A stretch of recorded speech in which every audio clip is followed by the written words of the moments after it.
आणि विधान परिषदेचे आमदार प्रशांत परिचारकांच्या सैनिक कुटुंबांच्या अपमानास्पद वक्तव्यावर सैनिक कुटुंब पुन्हा आक्रमक झाल्याचे दिसत आहे।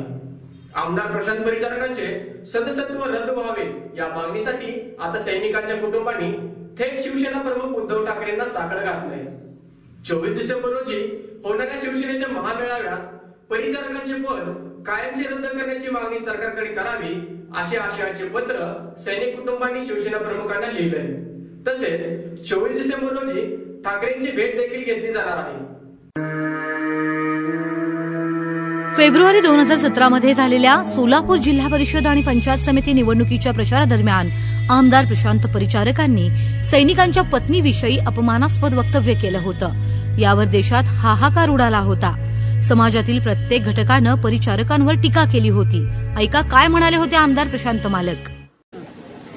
पंजाब मधला सैनिक तो असतो बॉर्डरवर आणि त्याची बायको इकडे बाळंती नव्हती, त्याला तार येते तुझ्या बायकोला मुलगा झाला, वर्षभर तो काही गावाकडे गेलेला नसतो, तिथं पेढे वाटतो, लोक म्हणतो काय झालं ते म्हणतो मला पोरगा झाला।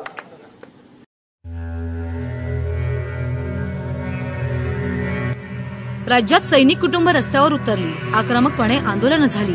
त्यामुळे सरकारला नाईलाजानं आमदार प्रशांत मालकांचे निलंबन करून चौकशी समिती नेमावी लागली होती। प्रशांत मालकांच्या माफीनाम्यानंतर त्यांचे निलंबन रद्द होणार तेवढ्यात शिवसेनेनं कडाडून विरोध केला। आता शिवसेनेचे प्रमुख उद्धव ठाकरे हे पंढरपूरमध्ये महासभा घेणार आहेत। परिचारकांचे पद कायमस्वरूपी रद्द करावं अशी मागणी आता सैनिक कुटुंबाच्या वतीनं केली जातीय। तशा आशयाचं पत्र सैनिक कुटुंब थेट उद्धव ठाकरेंना भेटून देणार असल्यानं यावर महासभेत ठाकरे काय बोलतात याकडे देशातील सैनिकांचं लक्ष लागलंय।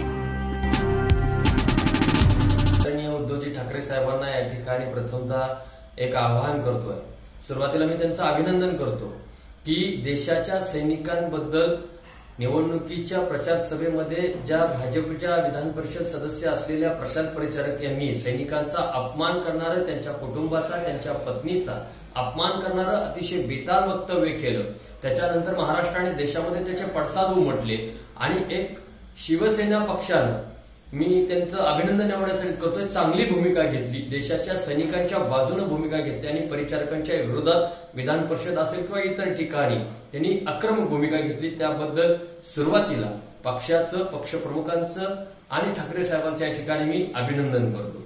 पण ठाकरे साहेबांना माझी एक नम्रतापूर्वक विनंती आहे की ठाकरे साहेब, जो पर्यंत पहिल्या आरोपीला शिक्षा मिळत नाही तोपर्यंत अशी वक्तव्य करण्याचं धाडस दुसरा कोणीही करू शकतो।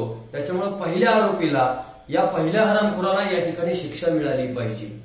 देशाच्या सैनिकांचं, त्यांच्या कुटुंबाचं मनोधैर्य वाढवण्यासाठी, सैनिकांचा मान सन्मान वाढवण्यासाठी, सैनिकांबद्दल प्रेम लोकांच्या मनात निर्माण करण्यासाठी ज्या व्यक्तीनं, परिचारकने हे अपमान करणारं वक्तव्य केलेलं आहे त्या परिचारकांना या ठिकाणी विधान परिषदेचं जे सदस्य पद आहे त्यांचं ते बडतर्फ केलं पाहिजे त्या पदावरनं आणि कायमस्वरूपी आजीवन निवडणूक लढवण्यास त्यांना बंदी घालण्यात यावी। या मुद्द्यांवर शिवसेना पक्ष आक्रमक व्हायला पाहिजे।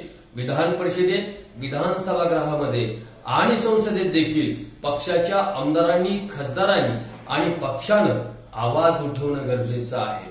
पक्षाचं आम्ही अभिनंदन करतो की त्यांनी खूप चांगलं काम केलं या मुद्द्यावर, पण इथून पुढे सुद्धा त्यांनी आक्रमक होण्याची गरज या ठिकाणी आहे।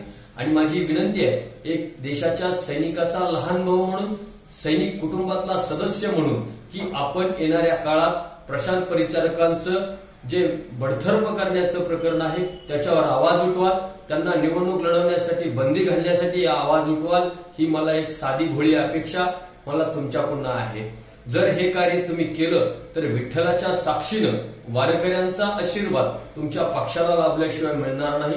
आणि सगळ्यात महत्वाचं म्हणजे विठ्ठलाच्या साक्षीनं येणाऱ्या 24 तारखेच्या सभेमध्ये तुम्ही पंढरीच्या विठ्ठलाच्या साक्षीनं, पंढरीच्या विठ्ठलासमोर तुम्ही या परिचारकाला धडा शिकवला पाहिजे। ही एक सैनिकाचा लहान भाऊ म्हणून ही कळकळीची विनंती मी तुम्हाला या ठिकाणी करीत आहे। धन्यवाद। देशाच्या सीमेवर लढणारे सैनिक असतील, महिला असतील, युती असेल यांच्याबद्दल वाचाळ बोलणारे सगळे आज नितीन गडकरी यांनी एक फार सुंदर विधान केलेलं आहे की आमच्या लोकांच्या तोंडात बांबू घातला पाहिजे. केलं आहे ना एक विधान अलीकडेच. आमचे लोक जरा अतिरेकी बोलतात, आमच्या लोकांच्या तोंडामध्ये बांबू घातला पाहिजे.